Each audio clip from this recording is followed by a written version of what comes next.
area.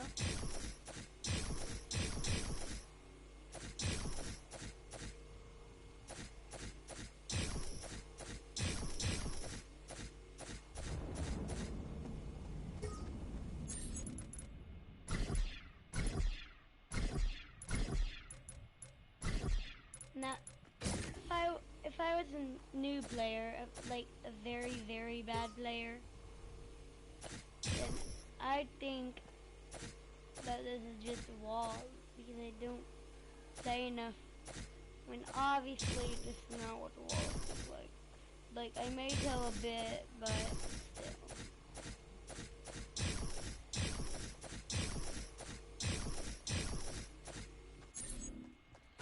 Let's see the comparison. Oh no, that's very different. That's very, very, very different.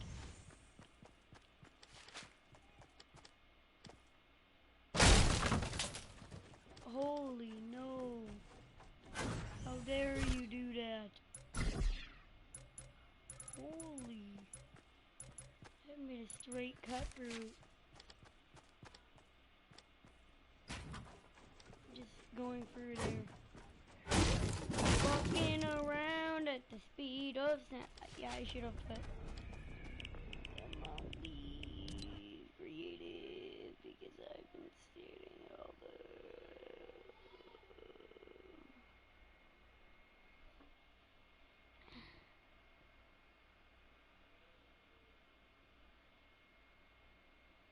Ever gonna never happen. Oh my god. Stars and stripes. I don't give a crap.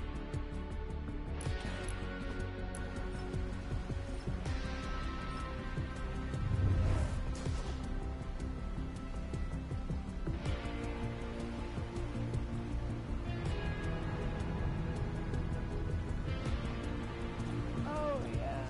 That's what happened.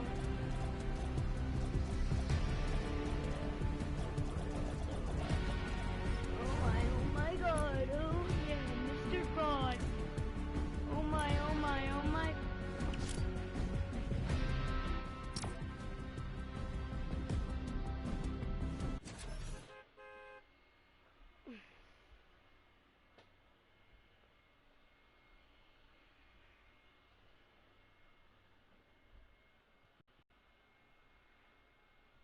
Ha, you're a poopy head. So this is live in Party Royale. It's gonna be talking about racism.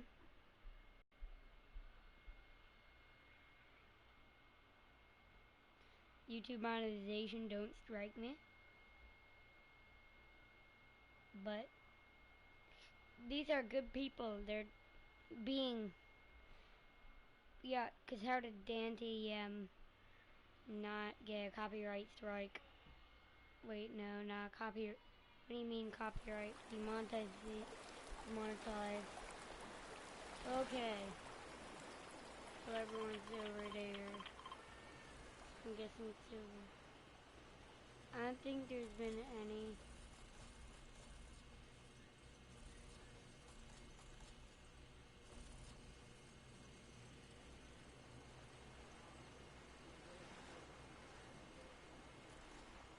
My god, it's Captain America.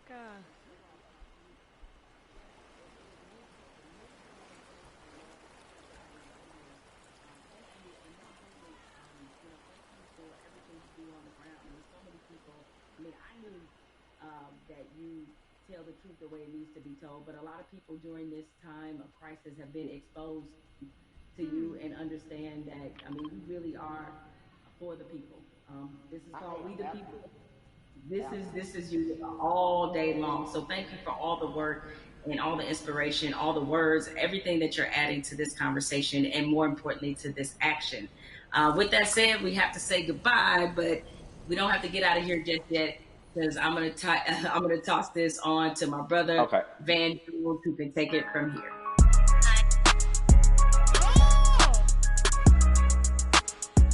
Jamel and I, we spent the past hour, we've been talking to Killer Mike, we've been talking to Elaine Welteroth. We also got a chance to see that amazing video from Lil Baby. Jamel, what did you get from your conversation with Killer Mike, and more importantly to me, what do you make of this moment that we're in? The one thing you can always expect from Killer Mike is blunt honesty. I think that's why a lot of people look at him as a really credible voice right now. He's honest about what he knows and honest about what he doesn't know. So I think when you have those elements, that's going to always make for a pretty good conversation. I'm with you. I mean, this moment at the same time is welcome.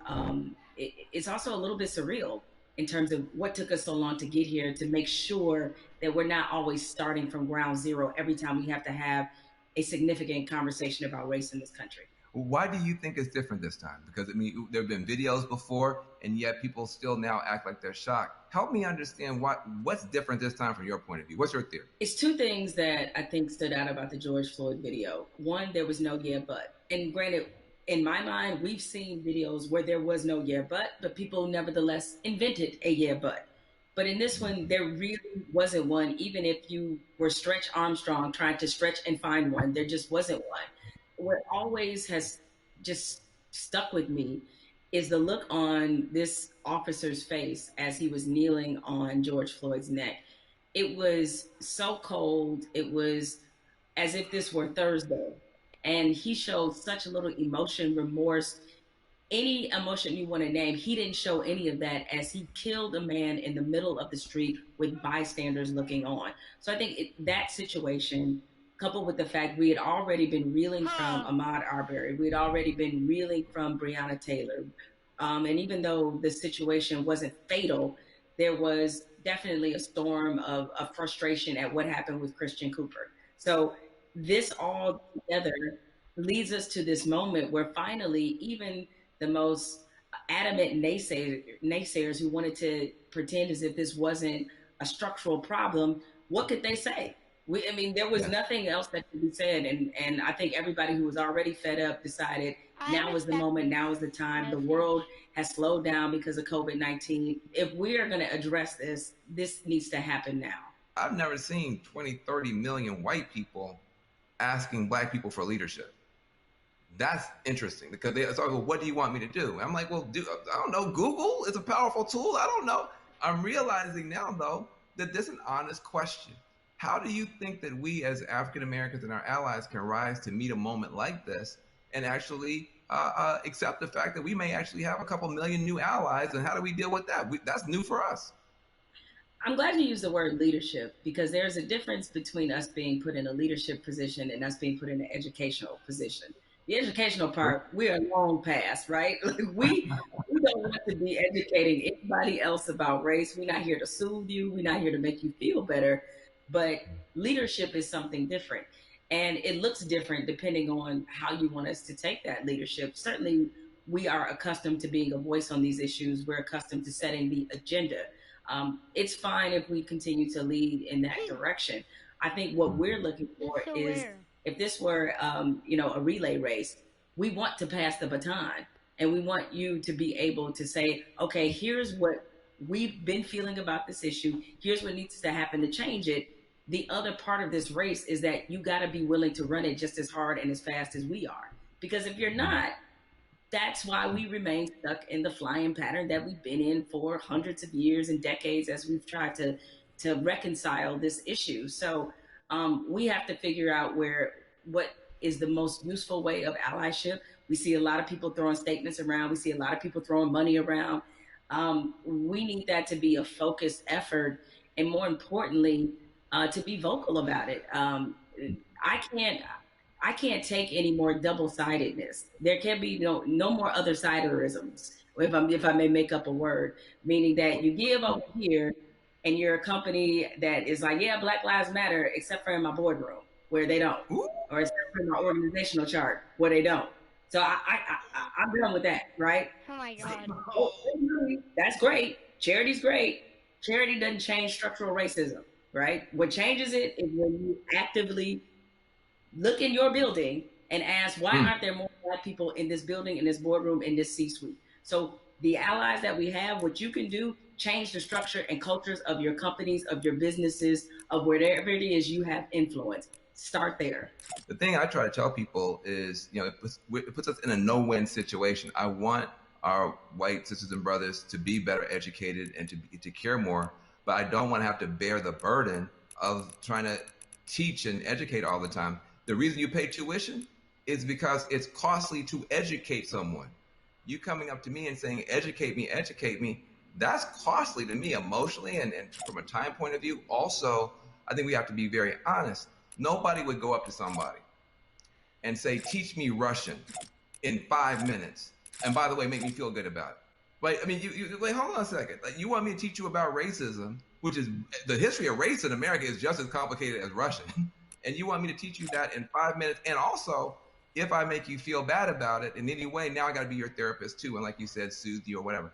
That's got to stop. I would love for somebody to come to me and say, I made my whole family watch the 13th and read the new Jim Crow and read White Fragility. And we had a question on page 52. Now, hey, we can have that conversation all day long because you're doing your homework, but don't flop on me like you never heard of Google. If you wanted to know about cryptocurrencies or whatever, you find that stuff out before any black person ever heard of it. So I'm sure you can educate yourself about anything you want to know.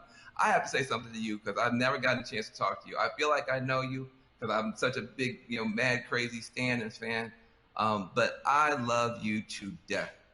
I just am so proud of you. I'm saying proud of you almost as Patrick. I am so proud that you exist. Where do you find the strength to continue to do what you're doing and say what you're saying, even in the face of opposition, to the point where now the whole world has to listen to you? Where did you find the strength when they weren't listening? I guess maybe this is just part of the Black woman's condition, is that we don't know any other way. And most of us, I come from a line of Black women who were just like this. My mother's like this. My grandmother was like this, where it's the old phrase we've all used as Black people, making a way out of no way. And scream until they hear you. You know what I'm saying? Is that because the opposite, to do the opposite of that is what? Is that I can't even afford to do that. I don't know any other mode but to fight for what's right, but to try to stand on the right side of history, but to speak for people who don't have a voice or a platform as large as mine, because somebody did it for me. What advice do you have for people who want to have these conversations, maybe not as well spoken, not as well read as you might be, but who really are sincere and want to have a conversation? I think you have to start from a point of honesty and being real about what some of your beliefs, prejudice, biases are, where they come from, why you learned them. I think if you take anything else beyond race, as we get older, we do a whole lot of unlearning. Young folks, when you get to like your 30s, you do a whole lot of that, right? But my advice is to always start from the point of truth and honesty and self-awareness. And you'd be surprised what you can get accomplished just by digging into those things. I mean, if you know you come from a racist background, or if you come from where race was talking about a certain way, be honest about what those conversations were and what they taught you. And ask yourself, is this the kind of person that you really want to be? Yeah, I feel like there's a 21st century mindset and a 21st century skill set that, everybody's going to need a mindset of empathy. I mean, we're going to be dealing with people, every color, flavor, every kind of human being ever born. We all have to deal with each other now because of the internet, because of just the world economy. You're going to be competing against people in China and Nigeria. That's just the world. So you have to have a mindset of empathy to really try to understand where people are coming from. You have to have a skill set of listening. If you understand this conversation, you can talk to Black folk and brown folk and Muslims, everybody else. So we're trying to confer a benefit to you. We're trying to make you better. It'll make my life better, but it'll make your life better too. Now, what charity are you supporting? All of that. Well, as some people can maybe see my T-shirt, it says support Black journalists, right? The lack of still Black journalists in most newsrooms is pretty appalling. What changed my life and what got me really on the right path in this business was being a member of the National Association of Black Journalists. NABJ is the largest minority journalism organization in the country. The development, the networking, job fair, internships, scholarships, what happens there has changed lives. It changed a lot of people's careers. I mean, people like you, Van, And everybody you want to think of, Roland Martin, Soledad O'Brien, it's just a number African of people, Americans Michael Wilbon, that are a part of this get organization bullied and just have been because able to their build skin color legacies there. when they And didn't so even choose it. it's on us to, again, usher in this next generation of young journalists who, I And get they it did right now, feeling nothing really for people. discouraged when they look at not just what a lot of newsrooms look like, a lot of networks look like, but also we're under the under the shadow of a pandemic right now. So there's a lot of journalists who have lost their jobs. A lot of companies are downsizing. They need a reason to believe and to be in this business. And so NABJ has done so much for my career and continues to do that for others. So that's the charity that I support and the organization that has changed my life and that of many others. Well, listen, I second that, third that, and fourth that. NABJ is a beautiful organization. I've got groups I want to support as well. But what I want to say to you is just thank you, thank you, thank you for your light, for your leadership, for your courage, for your entrepreneurship, for your T-shirts and all that type of stuff. Make sure to support the Trying to sister make it so I businesses, can't see it. Yeah, and let's keep this conversation going. Much love to that's you. it. Thank you, Van. This is a pleasure. I got good news for you. I got bad news for you. The good news is that people are activating all around the world, all across the planet for change. That is a powerful moment. Here's the bad news. Unfortunately, this is not a one answer fixes everything situation. We're talking about systemic problems, which means it's not just one law or one person. You need 360 degrees of change to shift to get the outcome that's right. But we can get there if we keep talking, if we keep working, if we keep building. And if we do that, we can reshape America. That can be done. It's been done in the past. We can move the whole world in a better direction. So I hope that your cell phone right now is full of screenshots of these tools that we've been trying to give you to continue taking action Sure that from this everyone virtual plays town hall. Fortnite on a When the cell stream phone? ends, the conversation should not end. We got to keep pushing. We got to keep going. We are in an important moment in history. And what you do is going to determine the outcome. 2020 is going to be talked about for 20 years, 100 years, maybe 1,000 years. But the future's not written. It's up to what you and I do and what you and I decide is going to happen. So I want to give a special thanks to the powerful voices that we've had, Elaine Welteroth, Killer Mike, Jamel Hill. Make sure you visit 50percentpledge.org to learn more about the power of money. Also visit my organization, reformalliance.com. We're trying to make a change. Let's be about it, not just talk about it. I'm Van Jones.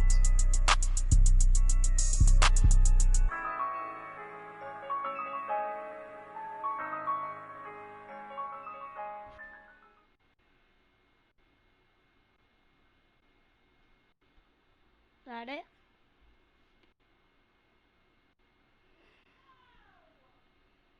Oh.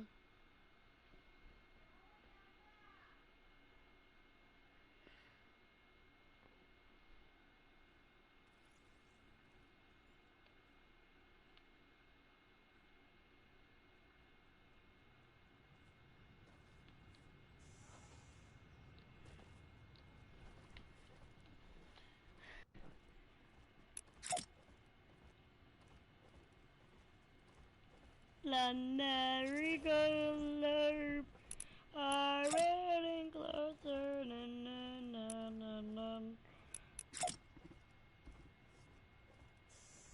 Oh, it's Robot Man. Oh, it's Robot. Oh, oh, that they actually made pause.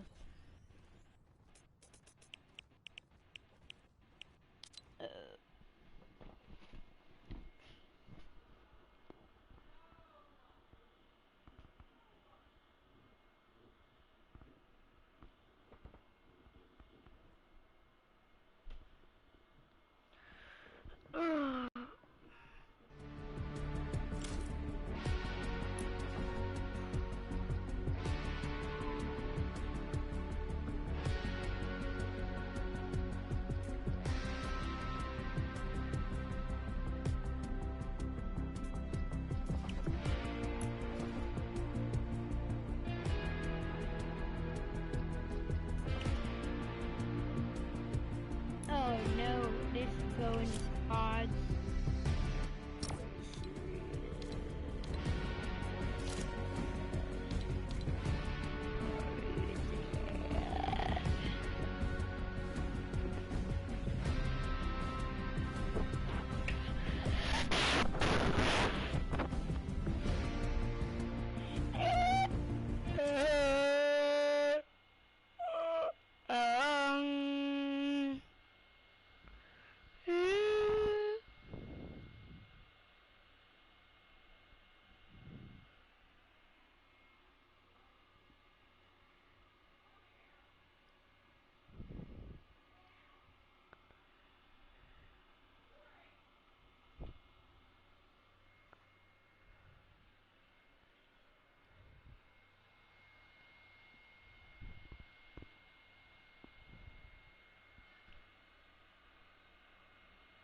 I didn't know the cats were fat.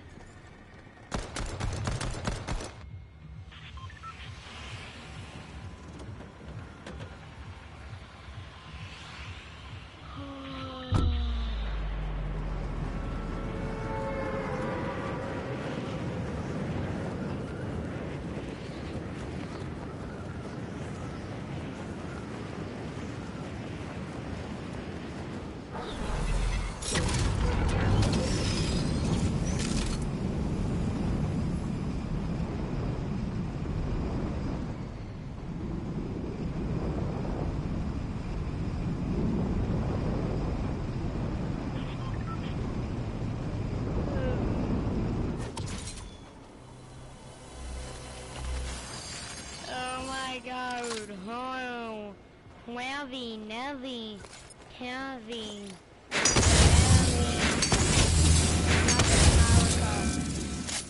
no, that's so unrealistic. Let's see, I wanna see Captain America's true face. No. He died straight in front of my face.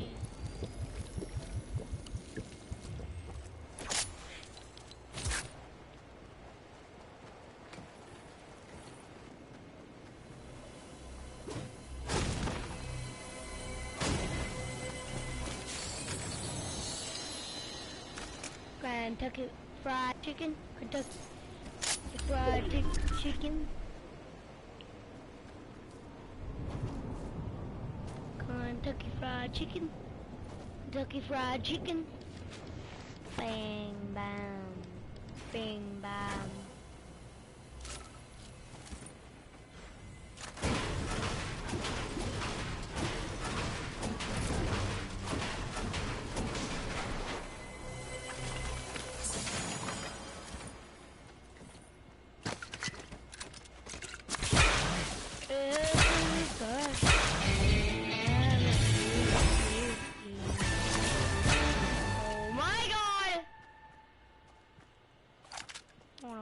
I want to click different new music.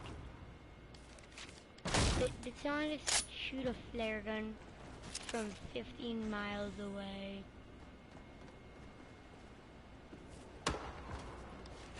Oh, buddy! Buddy!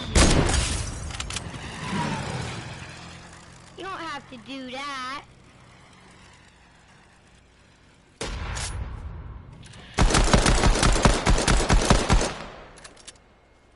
My god, dang this kid. Stop healing, you little idiot. Healing will make me angry. Stupid. Stupid dad.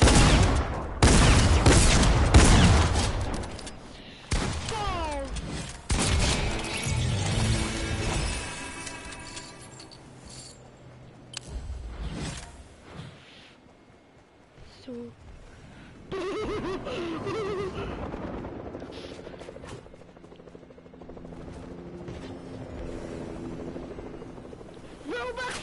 Robots! Oh my god!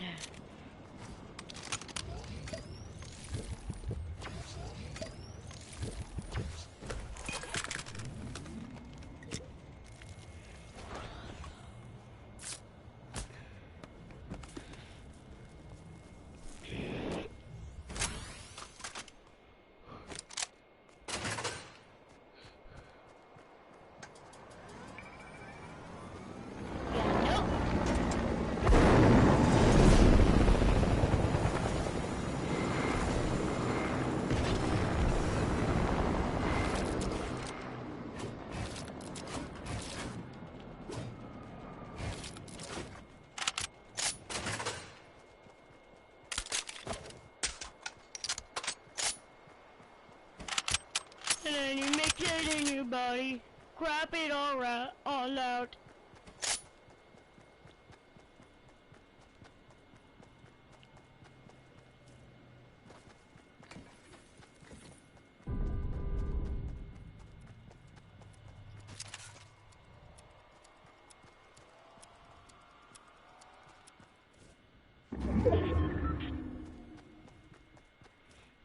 hate dying on a normal basis.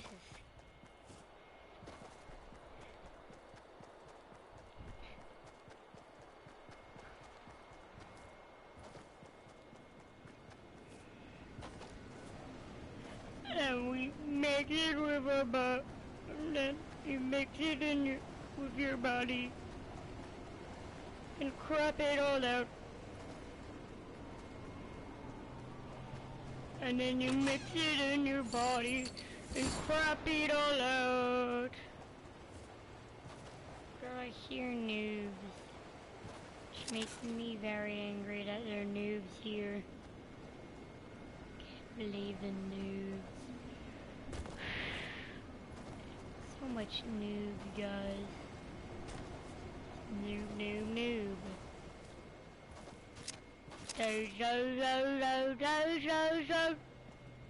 Those, wow. Okay, I think I have to wait for casket. For now, let's get rid of friends. Caskets, even in this keyboard. Yes, they are. And yes, they are. And we got...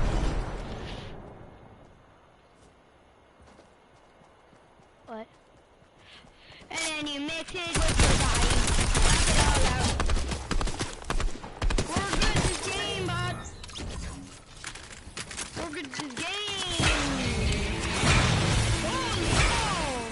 Holy no!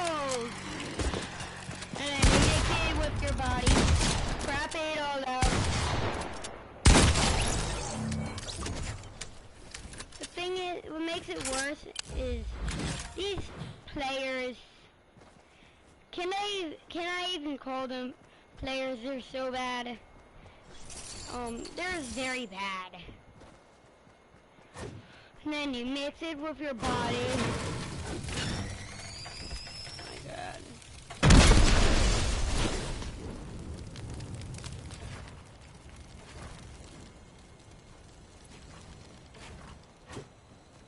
Spread.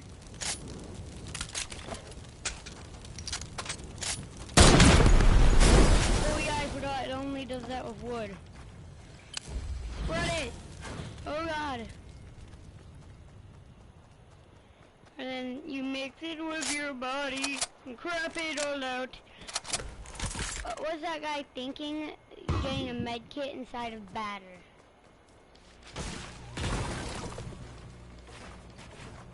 You must...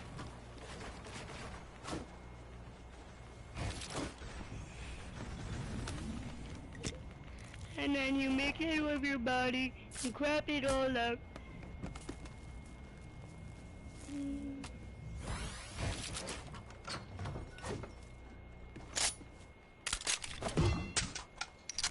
Oh! I thought I was gonna take a bit of fall damage. Turns out, nah.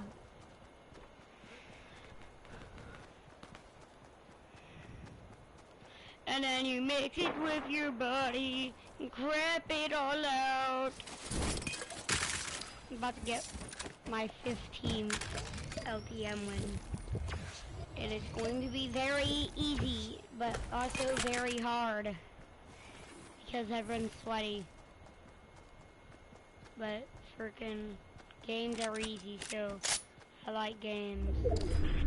Yeah, I don't like trains, I like games. And you mix it with your body and crap it all out. When I was a noob default, I never thought I would get as good at a game. I always thought it would be Minecraft. I don't like playing Minecraft anymore. Also,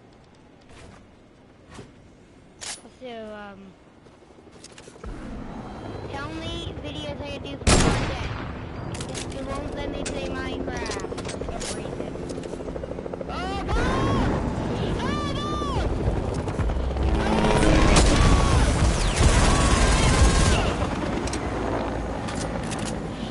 I'm a kitty, I'm a fat. Valorant kid. Oh god! It's a Valor kid.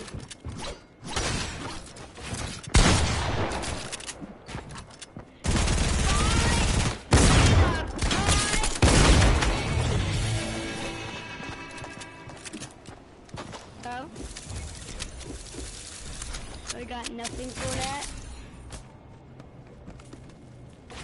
And then you mix it with your body and grab it all out.